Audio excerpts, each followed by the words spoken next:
Hello and welcome to my dedicated and hardworking students. Today we're going to discuss the story Bonku Babu's Friend, which is written by Satyajit Ray.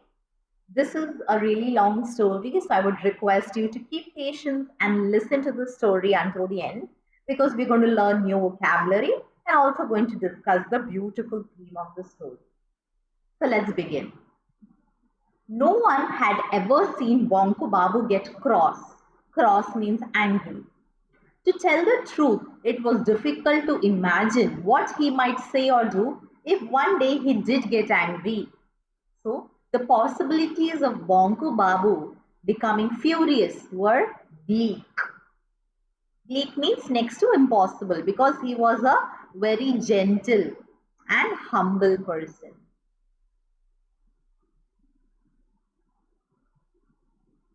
It was not as if there was never any reason for him to lose his temper. For the last 22 years, Bonku Babu had taught geography and Bengali at the Kankurgachi village primary school. Every year, a new batch of students replaced the old one. But older knew the tradition of teasing poor Bonku Babu continued among all the students. So there was one tradition that no matter if the students were old or new, which continued was the students used to play silly pranks on Bonku Babu. Let's see how. Some drew his cartoon on the blackboard, others put glue on his chair, or on the night of Kali Puja, they lit a chasing rocket and set it off right behind him. Bonku Babu did not get upset by any of this, so he was a very meek teacher. He never got furious or angry with the students for playing such jokes on a professor. Only sometimes he cleared his throat and said, "Shame on you, boys." So, even if they played such pranks on him, he was unruffled. Was he never reacted to it. One of the reasons for maintaining his calm was simply that he could not afford to do otherwise. So he had no other alternative or he had no other option. If he did lose his temper and left his job in a fit of pique means irritation, he knew how difficult it would be to find another job, especially at his age. Another reason was that in every class there were always a few good students, even if the rest of the class were full of pranksters.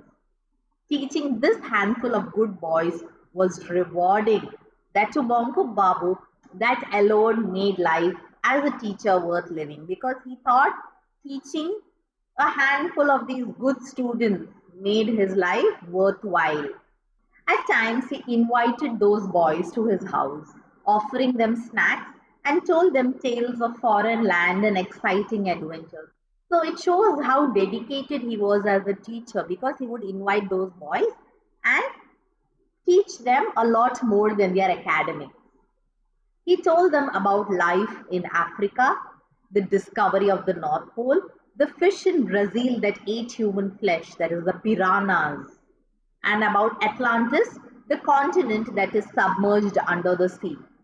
He was a good storyteller. He always had his audience enthralled. So he always kept his students fascinated and he captivated their attention.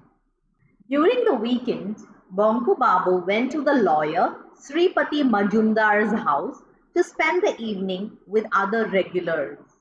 On a number of occasions, he had come back thinking, enough, never again. The reason was simply that he could put up with the pranks played by the boys in his school because he thought that they were not mature enough. But when grown ups, even middle aged men, started playing the fool with him, it became too much to bear. At these addas that Sripati Babu hosted in the evenings, nearly everyone poked fun at Bonku Babu, sometimes bringing his endurance almost to the breaking point. So, because he was a very mild mannered teacher, He was a target of ridicule and bullying, and he was mocked by the others. So I have written the word disdainfully here.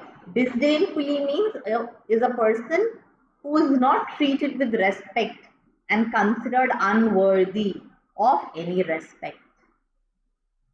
Only the other day, less than 2 months ago, they were talking about ghosts.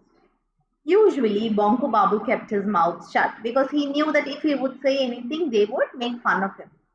That day, for some unknown reason, he opened it and declared that he was not afraid of ghosts. That was all. But it was enough to offer a golden opportunity to the others. Why? They wanted to play a prank on him. On his way back home later that night, Bonku Babu was attacked by a spook as he was passing under a tamarind tree. A tall, thin figure leapt down and landed on his back. As it happened, this apparition had smeared blank ink all over itself, possibly at the suggestion of someone at the meeting. So they had played a ridiculous prank on Bonko Babu because he said that he wasn't afraid of ghosts. Bonko Babu was not frightened, but he was injured. For 3 days, his neck ached. Worst of all, his new kurta was torn and it had black stains all over. What kind of a joke was that? Even so, Bonko Babu had to come to these meetings. If he didn't, what would Sripati Babu think? So, even if he didn't want to come, he had to come because he would think about what the others would think about him. Not only was he a very important man in the school committee and in the village, but he couldn't do without Bonku Babu, who could provide amusement to all. So they used to have fun at Bonku Babu's expense.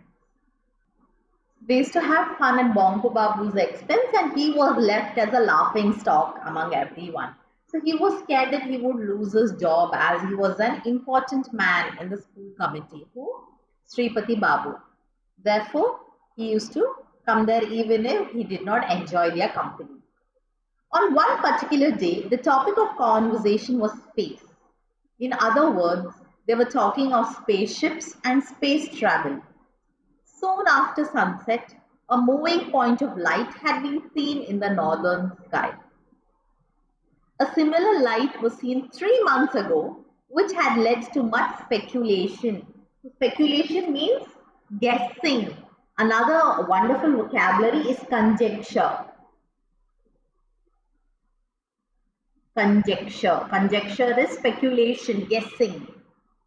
In the end, it had turned out to be a Russian satellite called Khotka. Or was it Koska? Anyway, this satellite was supposed to be going around the Earth at a height of 400 miles and providing a lot of valuable information to the scientists. So they are sitting and talking about spaceships and space travel. That particular evening, Bonko Babu was the first to spot the strange light. Then he called Nidhi Babu and showed it to him. However, when he arrived at the meeting, he found that Nidhu Babu had coolly claimed full credit for being the first person to see it. So even if Bonku Babu had found it, when Nidhu Babu took full credit, he did not call him out and didn't say that it was his idea, and was boasting a great deal about it. Bongo Babu said nothing. No one in the group knew much about satellites, but that did not stop them from offering their views. Said Chandi Babu, somebody sees a point of light in some obscure corner of the sky and the press gets all excited about it, all humbug. So they have no knowledge, but yet they are just talking about it. Ram Kanai counted this remark. He was still young. No, it may not be any of us here, but it is a human achievement surely. And what a great achievement at that. Well, you wouldn't expect a bunch of monkeys to do that, would you? So they're just having some talk. All right, said Nindu Babu. Let's not talk of satellites. After all, it's just a machine going around the earth, they say. No different from a spinning top. A top would start spinning if you get it going, or a fan would start to rotate if you pressed a switch. A satellite's the same, but think of a rocket. That can't be dismissed so easily, can it? They're saying a satellite, they're comparing satellites to a top or a fan. Now they have started the topic of rocket. Chandi Babu wrinkled his nose. A rocket? Why, what good is a rocket? All right. If one was made here in our country, took off from the Maidan in Calcutta, and we could all go and buy tickets to watch the show, well, then that would be nice. But you are right, Ramkanai agreed. A rocket has no meaning for us here in this village. If you see, all of them are uneducated. They have half baked knowledge about everything. And even if Bonku Babu has more knowledge, he chooses to keep quiet because he does not want to be mocked or ridiculed by them. Bhairav Chakravarti spoke next. Suppose some creature from a different planet arrived on Earth. So what? Even if it did, you and I would never be able to see it. Yes, that's true enough. So now they're talking about aliens. Everyone turned their attention to their cups of tea. There did not seem to be anything left to be said because all that they knew was spoken. After a few moments of silence, Bonko Babu cleared his throat and said gently, Suppose they came here? And that was the bait. Everyone pounced on Bonko Babu. Nidu Babu feigned total amazement. Hey, Buncombe wants to say something. What did you say, Buncombe? Who's going to come here? Where from? So Bonko Babu repeated his words with tone still gentle. Suppose someone from a different planet came here. As he did so often, Bhairav Chakravarti slapped Bonko Babu's back loudly and rudely and grinned and said, Bravo, what a thing to say. So they are mocking him and sarcastically praising him. Where is the creature from another planet going to land? Not Moscow, not London, not New York, not even Calcutta, but here in Kankurgachi. You do think big, Buncombe, don't you? So they are laughing at him, saying out of all the places in the world, out of all the important cities, we are going to come to this village. Bonku Babu fell silent. But several questions rose in his mind. So now he was introspecting, he was thinking to himself, was it really possible? If an alien had to visit the earth, would it really matter where it arrived first? Are they going to see where it is going to land? It might not aim to go straight to any other part of the world. All right, it was highly unlikely that such a thing would happen in Kankurgaji village, but who was to say for sure that it could not happen at all? Yes, the possibility is bleak. The possibility is very low or meager. So here is another word. Meager means very less. The possibility is meager or negligible. But we can't totally say for sure that they will not be coming here. Sripati Babu was silent so far. Now, as he shifted in his seat, everyone looked at him. He put his cup down and spoke knowledgeably because he's a lawyer. People wanted to listen to what he had to say. Look, if someone from a different planet does come to Earth, I can assure you that he will not come to this God-forsaken place or this horrible place. Those aliens are no fools. It is my belief that they are sahibs and they will land in some western country where all the sahibs live. Understand?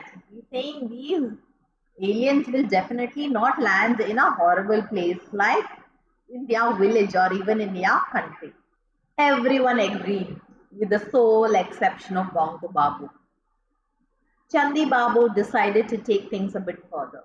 He nudged Nidu Babu silently, pointed at Bonku Babu and spoke innocently. Why? I think Bonku is quite right. Isn't it natural that aliens should want to come to a place where there's a man like our Bonku Bihari? If they wanted to take away a human specimen, could they find anything better? So now they are saying if they wanted a human specimen, then Bonku Babu would be perfect. No, I don't think so. Nidhu Babu joins in. Consider his looks, not to mention his brains. Yes, Bankam would be the ideal specimen. So again, they are making fun of him and hurting the sentiments of Bonku Babu. Right. Suitable for keeping in a museum or a zoo, Ram Kanai tipped in. But Bonko Babu did not reply, but wondered silently. So, Bonko Babu is not a person who will hurt anybody's sentiments or make fun of them openly. So, he was just wondering silently in his mind.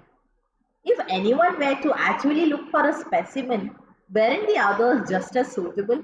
Look at Sripati Babu. His chin was so much like a camel's. And then Bhairav Chakravarti, his eyes were like the eyes of a tortoise. Nidhu Babu looked like a rat.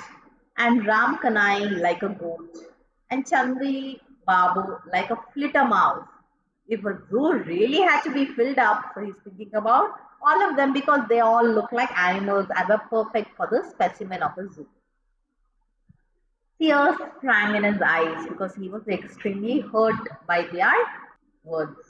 Bonku Babu had come to the meeting hoping for once to enjoy himself, but unfortunately, he did not. This was clearly not to be. He could not stay here any longer. He got to his feet. Take care, Bonkuda, warned Ramkanai. It is a moonless night, remember, and it's a Saturday, very auspicious for ghosts and spooks. And everyone howled with delighted laughter. Bonku Babu was not carrying a torch or a lantern, so he had no source of light with him. There was no need for it, so why was there no need? It was too cold for snakes to be out and about, and he knew his way really well. Normally, not many people took this route, but it meant a shortcut for him. But he was going on a route that was less taken by the others, and he knew the way really well. In the last few minutes, he had become aware of something unusual. At first, he could not put his finger to it. Somehow, things were different tonight. So, something was strange. What was wrong? So, he was trying to figure out what was wrong, what was missing. Suddenly, he realized what it was. The crickets were silent. No, not one was chirping. Today, there was only an eerie silence. So, there was total silence. And that was strange. What had happened to all the crickets? Were they all asleep? So he's wondering why is it strange today? Puzzled, Bonku Babu walked another 20 yards and then he suddenly saw the light. So he saw a source of light. At first he thought that a fire had broken out. Where? In the middle of Poncha Ghosh's bamboo grove. In the clearing near a small pond. Quite a large area was glowing pink color. A dull light shone on every branch and every leaf. Down below, the ground behind the pond was lit by a much stronger pink light. But it was not a fire, for it was still. So he understood it was not a fire because fire shows movement. Bonku Babu kept moving because he was intrigued to know what it was. Intrigued means curious. All at once, his ears began ringing. He felt as if someone was humming loudly, a long, steady noise. There was no way he could stop it. Bonko Babu broke out into goose pimples. So goose pimples is like goosebumps that we have. But an irrepressible curiosity drove him further forward. So irrepressible means uncontrollable. As he went past a cluster of bamboo stems, an object came into view. It looked like a giant glass bowl turned upside down, covering the pond completely. It was through his translucent shade that a strong yet gentle pink light was shining out to turn the whole area radiant. So he was looking at the unidentified flying object of the alien. He took a few steps to get a better look, but suddenly felt as if an electric current had passed through his body. In the next instant, he was rendered completely immobile. So he was frozen to the spot. Or another word is he was transfixed. His hands and feet were tied with an invisible rope. There was no strength left in his body. He could neither move forward nor backward. So he was fixed to the spot. A few moments later, Bonku Babu, still fixed stiffly at the same spot, saw that the object had gradually stopped breathing. All at once, his ears ceased ringing and the humming stopped. So the humming sound that he heard before had stopped. A second later, a voice spoke, shattering the silence of the night. It sounded human, but it was extraordinarily thin. Milpik pink cruck, Milpik pink cruck, it said loudly. Bonku Babu jumped a little because he was taken aback. What did it mean? What language was it? And where was the speaker? The next words the voice spoke made his heart jump again. So he could not see the person, but he just saw the UFO stopping and he could hear someone's voice. So he heard a voice saying, "Who are you? Who are you?" Oh, why? These were English words. Was the question addressed to him? Bonku Babu swallowed. "I am Bonku Bihari Datta, sir. Bonku Bihari Datta," he replied. "Are you English? Are you English?" the voice went on. "No, sir," Bonku Babu shouted back. "Bengali, sir. A Bengali, sir." This was followed by a short pause. Then the voice came back, speaking clearly. "Namaskar." Bonku Babu heaved a sigh of relief and returned the greeting. "Namaskar," he said, suddenly realizing that the invisible bonds that were holding him tightly had disappeared. So he could move about. He was free to run away, but he did not. Now his astounded eyes could see that a portion of the glass mount was sliding to one side, opening out like a door, and the person who was speaking would emerge out. So now we are going to give the description of the alien who came out of the UFO. Through the door emerged a head, like a plain, smooth ball, and then the body of a weird creature. Its arms and legs were amazingly thin, with the exception of his head. Its whole body was covered by a shiny pink outfit. Instead of ears, it had tiny holes on each side of his head. On the face were two holes where there should have been a nose, and another gaping hole instead of a mouth. There were no sign of hair anywhere. Its eyes were round and bright yellow. They appeared to be glowing in the dark. The creature walked slowly towards Bonku Babu and stopped only a few feet away. Then it gave him a steady, unblinking stare. Automatically, Bonku Babu found himself folding his hands. Having stared at him for nearly a minute, it spoke in the same voice that sounded more like a flute than anything else. "Are you human?" So finally, that creature, the alien that he saw, started walking towards him and having a conversation with him. So Bonku Babu said, "Yes." "Is this Earth?" "Yes." "Ah, I thought as much. My instruments are not working properly. I was supposed to go to the planet, not a planet, I was supposed to go to Pluto. I wasn't sure where I had landed. So I spoke to you first in the language they use on Pluto. When you didn't reply, I could tell I had landed on Earth. A complete waste of time and effort. It happened once before. Instead of going to Mars, I veered off and went to Jupiter. Delayed me by a whole day. It did. So the alien did not intend to come to Earth but wanted to go to Pluto. But there was a problem with his instruments and accidentally he landed on Earth. Bonku Babu did not know what to say because he never expected such a situation of meeting an alien. He was feeling quite uncomfortable. For the creature had reached out and was examining Bonku Babu's arms and legs with its long bony fingers. When it finished, it introduced itself. I am Ang from the planet Cranius, a far superior being than man. So he said, I am an alien and I'm far superior to you humans. What? This creature, who's barely 4 feet tall, with such thin limbs and weird face, was superior to man?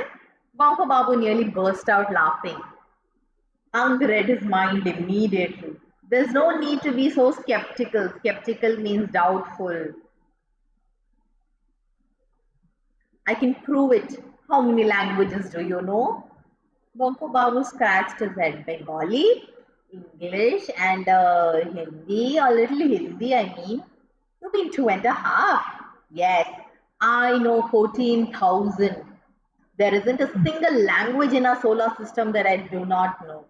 I also know 31 languages spoken on planets outside your system. I have been to 25 of them. How old are you? So Bonko Babu says I am 50. I am 833. Do you eat animals?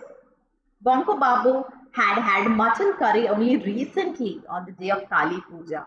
How could he deny it? Because he knew that the Ang could read his mind. We stopped eating meat several centuries ago, Ang informed him. Before that, we used to eat the flesh of most creatures. I might also have eaten you. Bonku Babu swallowed hard. Take a look at this. Ang offered him a small object. It looked like a pebble. Bonku Babu touched it for an instant and felt the same electric current pass through the body that he had felt before, and he was left immobile. He withdrew his hand at once. Ang smiled. A little while ago, you could not move an inch. Do you know why? It was because I had this little thing in my hand. It would stop anything from getting closer.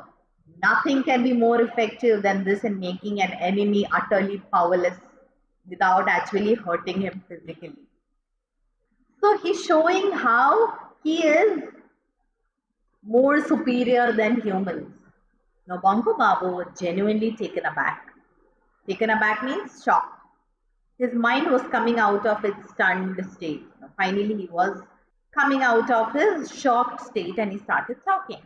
Then the Ang said, is there any place that you have wished to visit or a scene that you have longed to see but never could? So Ang is saying, is there any place that you desire to go but never went? Bonku Babu thought, why, the whole world remained to be seen.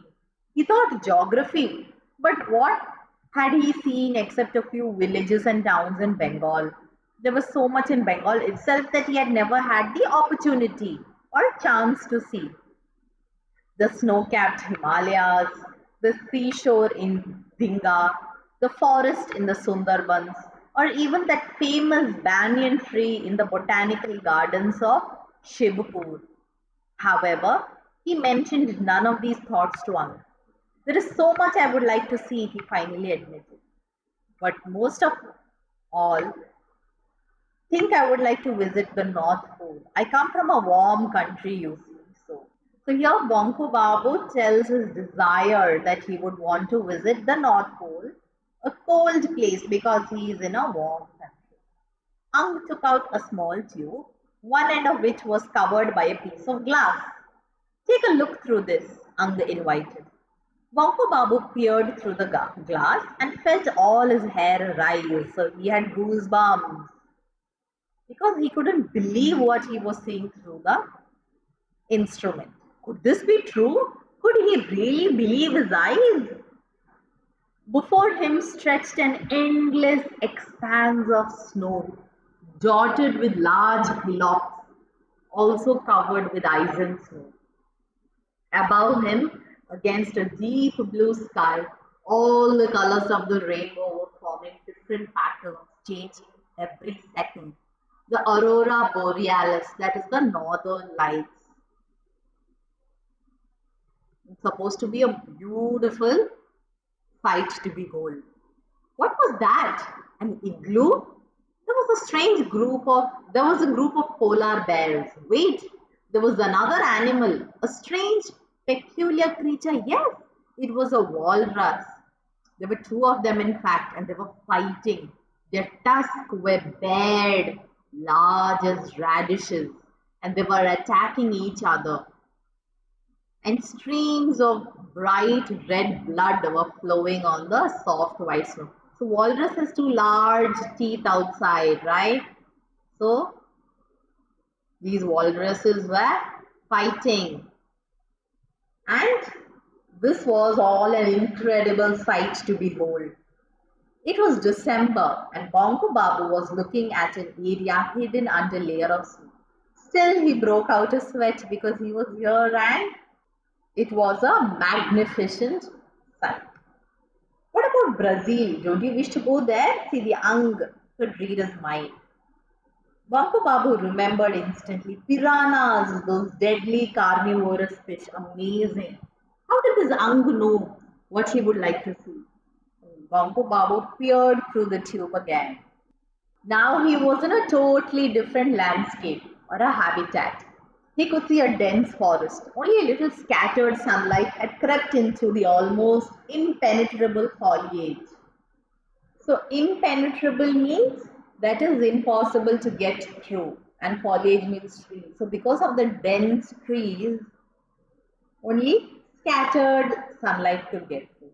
There was a huge tree, and hanging from a branch, what was that? Oh God, he could never even have imagined the size of that snake. Anaconda. The name flashed through his mind. Yes, he had read about it in an old issue of the National Geographic magazine. So he was a geography teacher, and he was excited to see all these. It was said to be much, much larger than a python. So here was a canal. Crocodiles lined in its banks, sleeping in the sun. One was going to go to the water. Splash! Bongo Babu could almost hear the noise. But the crocodile had jumped out of the water very quickly. With his eyes nearly popping out, Bongo Babu noted that there was virtually no flesh left in the belly of the crocodile. Bones were showing through clearly. Attached to the remaining flesh were five fish with amazingly sharp teeth and a monstrous appetite. Oh, piranhas, the carnivorous fish that even eat humans. Bonku Babu could not believe to watch anymore. His limbs were trembling and his head reeled painfully. So Bonku Babu was feeling overwhelmed by seeing all these sights. Now do you believe that we are superior? Ang wanted to know. Bonku Babu raised his tongue over his parched lips. Parched means dry. So here, actual meaning of the word parched means very thirsty. So when you're really thirsty, you say I'm parched. So here parched lips means very dry lips. Yes, oh yes, certainly, of course, he croaked because he was thirsty, his throat was dry. Very well, look, I have been observing you and I have examined your arms and legs. You belong to a much inferior species. There is no doubt about that. However, so as human beings go, you are not too bad. You are a nice person because the Anga has seen him and also can read his mind. I mean, you are a good man, but you have a major fault. Saying, but there is something wrong with you. You are too meek and mild. That is why you have made little progress in life. You must always speak up against injustice and protest if anyone hurts or insults you without any provocation. If someone hurts you, even when you are quiet, then you should not keep quiet. To take things quietly is wrong, not just for man, but for any creature anywhere. Anyway, it was nice to have met you, although I wasn't really supposed to be here at that time. There's no point in wasting time on your earth. I better go. And the uncle left. So he taught him words of wisdom and told him that he should not let others have fun at his expense and that he should speak up. Goodbye, Mr. Ang. I'm very glad to have made your. And Bongo Babu could not complete his sentence. In less than a second, almost before he could grasp what was happening, Ang had leapt into his spaceship and had risen over Ponchago's bamboo grove. Then he vanished completely. Bonku Babu realized that the crickets had started chirping again and it was really quite late.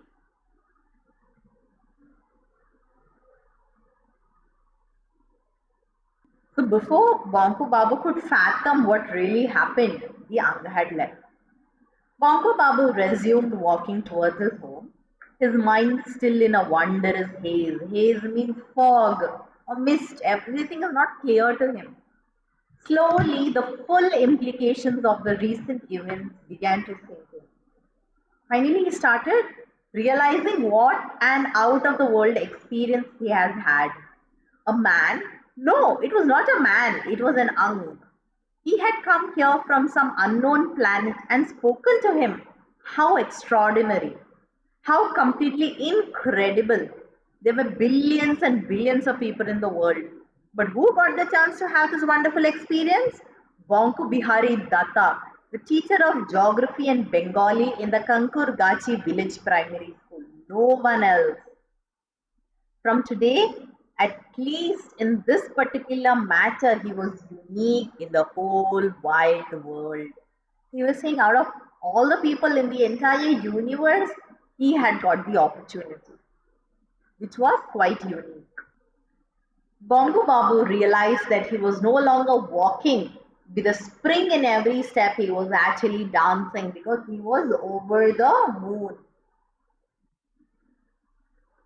The next day was Sunday. Everyone had turned up for their usual meeting at Sripati Babu's home. There was a report in the local paper about a strange light, but it was only a small report. This light had been seen by a handful of people in only two places in Bengal. It was therefore being put in the same category as sightings of flying saucers. Flying saucers is the UFO, unidentified flying object. Tonight, Poncha Ghosh was also present at the meeting. He was talking about his bamboo grove because it was there that the Ang had landed. All the bamboos around the pond in the middle of the wood had lost all their leaves. It was not unusual for leaves to drop off in winter, but for so many plants to become totally bare overnight was certainly a remarkable occurrence. It was something out of the blue. It was something different.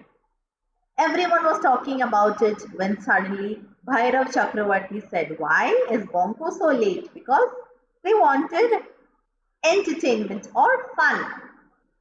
Everyone stopped talking. So far, no one had noticed Bonko Babu's absence because he usually keeps quiet. I don't think Buncombe will show his face here tonight. Didn't he get a earful yesterday when he tried to open his mouth? Said Mitu Babu. No, no, no. Sripati Babu sounded concerned. We must have Bonku. Ramkanai, go and see if you can get hold of him. Okay, I will go as soon as I had my tea, replied Ramkanai, and was about to take a sip when Bonku Babu entered the room. Not to say entered would be wrong. It was as if a small hurricane swept inside in the guise of a short, dark man.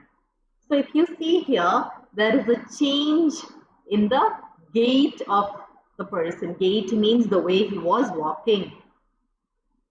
Usually he was a very quiet man who did not draw attention towards himself. But here he came in like a small hurricane. Short, dark man, throwing everyone into stunned silence because they were shocked to see a difference in Bonko Babu. Then it swung onto action. Bonko Babu burst into a guffaw.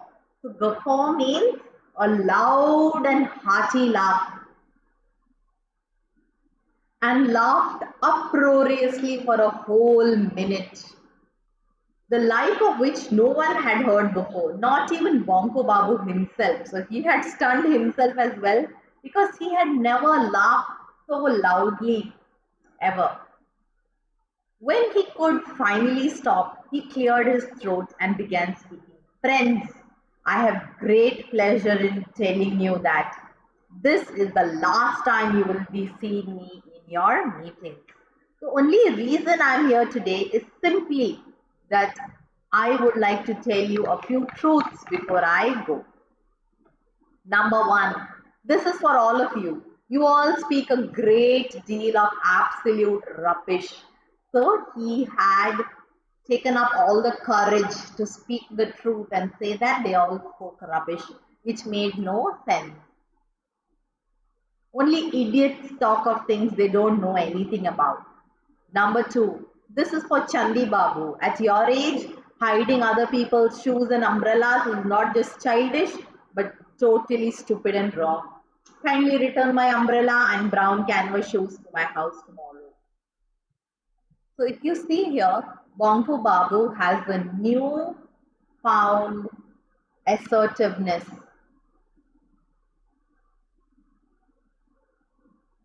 and he is ruthless in speaking out the truth, because the Ang had told him not to let others take advantage of him, and he had paid heed to what the Ang had told him.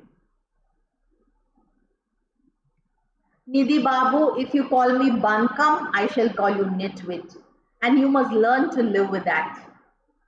And Sripati Babu, you are an important man of cause. You must have chamchas, psycho fans, but let me tell you, from today you can count me out.